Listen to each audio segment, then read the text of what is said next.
Salam. Hello, everybody. So today I am going live with a dear friend of mine. با یکی از دوستانم قراره مصاحبه کنیم. مصاحبه کوتاه با خانم بهاره حسینی. So Bahareh is a registered acupuncturist. She is also a traditional Chinese medicine practitioner. So she can talk to us about meridian lines. Very exciting. She is also doing her specialization in herbology, and she teaches at the Ontario College of Acupuncture in downtown Toronto. So I'm going to invite her to our session today.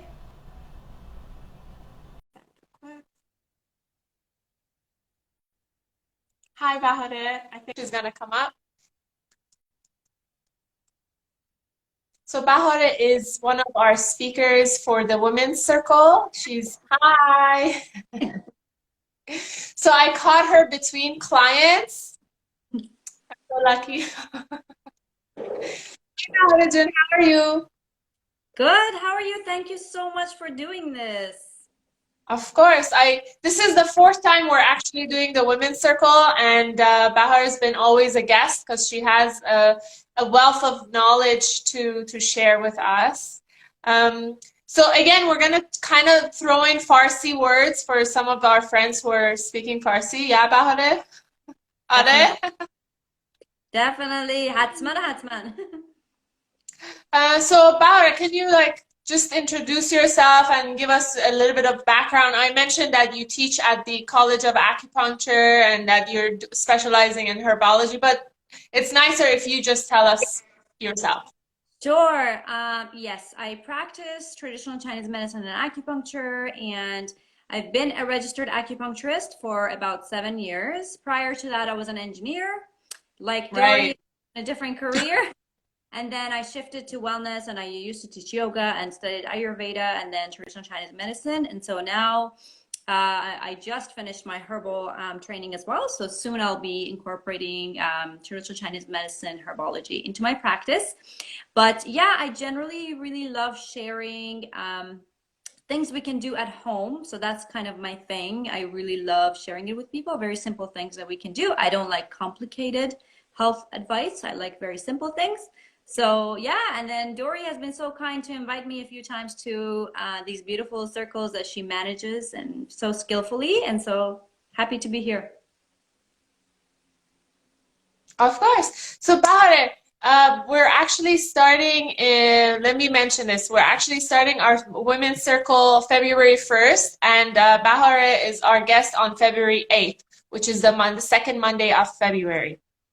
So now that we have you here for like the next 5-10 minutes, can you give us like short snippets of tips how we can stay healthy just right about now? Like what kind of activities we could do, what can we drink, what can we eat, just so we can stay healthier in these times.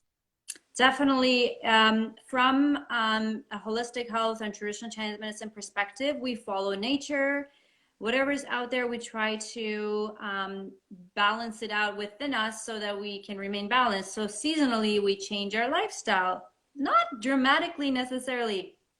For example, we want to eat more warm foods in the winter. In the summer, yes, sometimes I can indulge in ice cream, but can I do that in winter? Not me. So most of us are better served health-wise if we incorporate some of that wisdom that if it is cold out there, then I should eat more warm and warming foods, such as ginger tea, such as having soups and stews. So we don't want to have like a huge salad in the winter for most of us.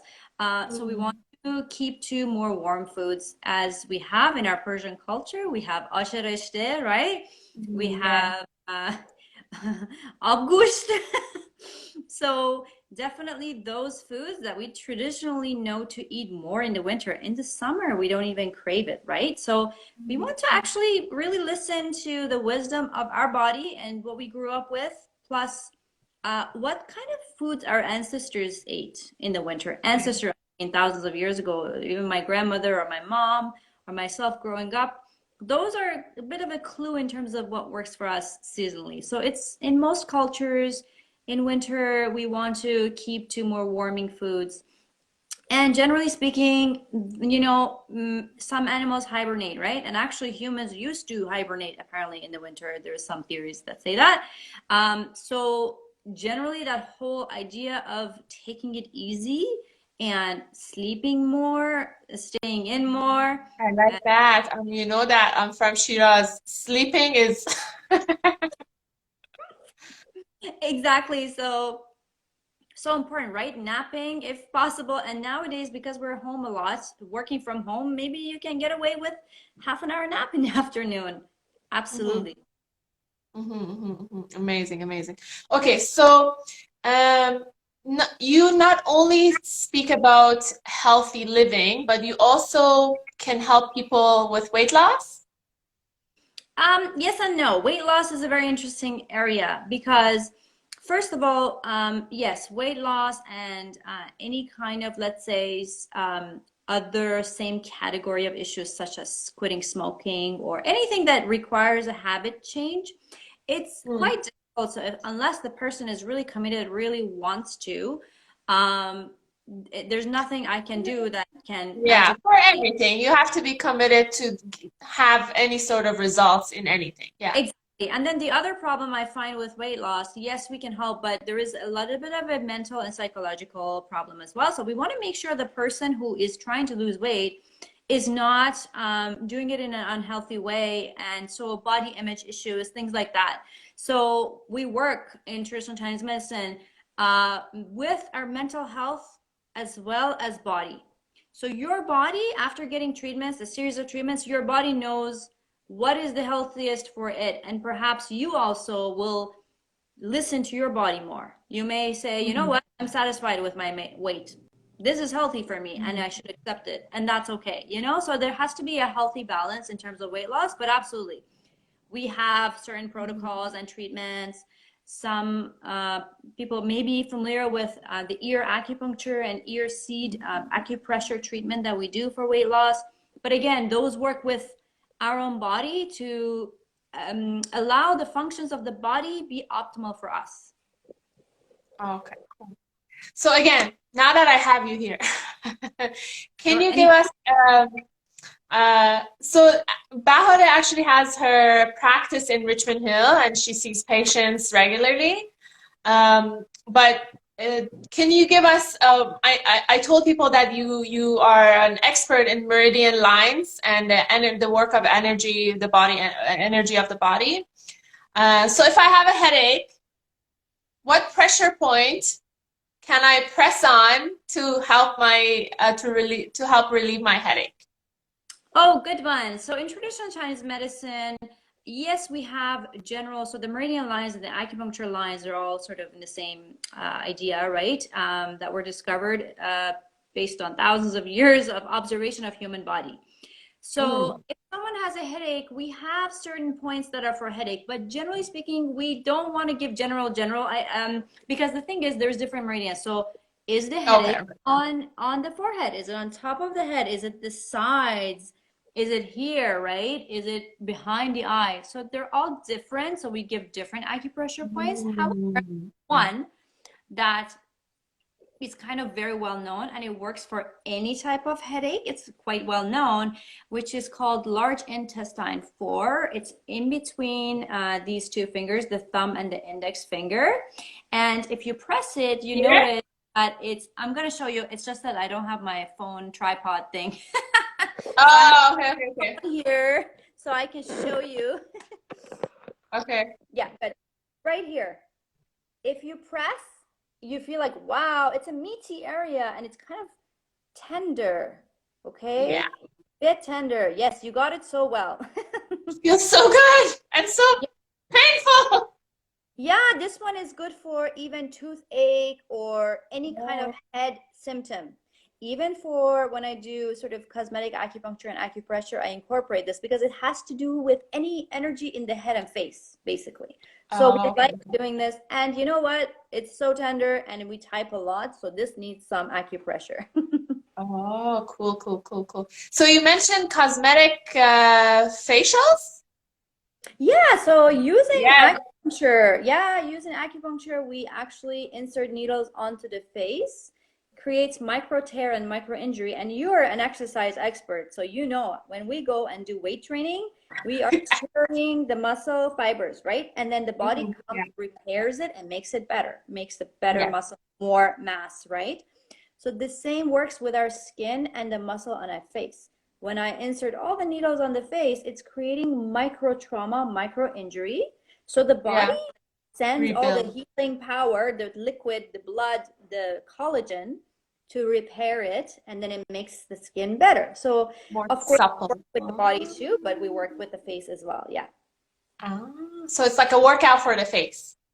Exactly. Okay, That okay. plus acupressure, I teach people to do it, or gua sha, which is a stone, a stone Oh sort of. yes, yeah, I've seen that. Yeah, yeah, yeah. Yeah, there's so Okay, many. so as you guys can see, Bahareh is a well of knowledge. So if you guys have any questions for her, she's gonna be with us for an hour and a half on February 8th, Monday night, for the Women's Circle. So again, you guys, you can connect with her through her Instagram as well. She has her practice in Richmond Hill. Dr. B. Thank you for being with us. Thank And you. You're yeah, the best. I don't have time to do these things by myself, but when people invite me, I'm totally happy to come. I'm so glad that you're going to be with us on in Yes, February. Thank you yes. for sharing and And then thank you for any your questions, time today. send me a message, any questions, I'll be happy to help. Yeah, yeah. So I'm sure by February 8th we'll have a bunch of questions, and when people log in, they can also ask you questions then because we have a Q&A section. Yeah. So I can you just tell us a short little bit about the topic you're going to talk about in the Women's Circle, Yeah. and then that's it. So, yeah, absolutely. I really invite everyone to join the Women's Circle because it's just very, very intimate and very sort of non-commercial. We're not there to like, it's just really, really sharing.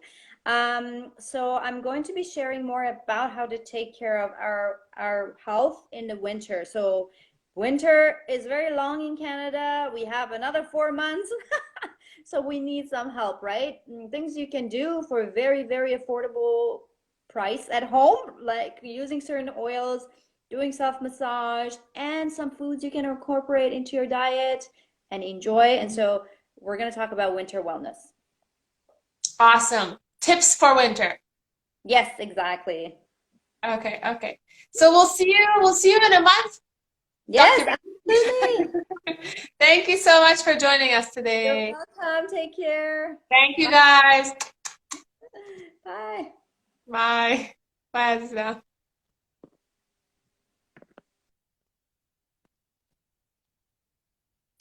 Okay, guys. So Bahareh Hosseini, she is again an acupuncturist and she's a herbologist, and she's going to tell us, as she mentioned, very affordable ways to keep healthy in the wintertime. Her session is on February 8th. We have 5 different women. The next person I will interview, I'll put up.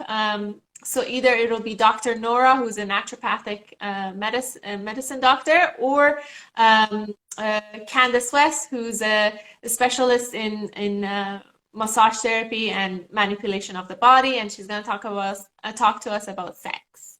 So till then, I'll post and stay tuned. Much love.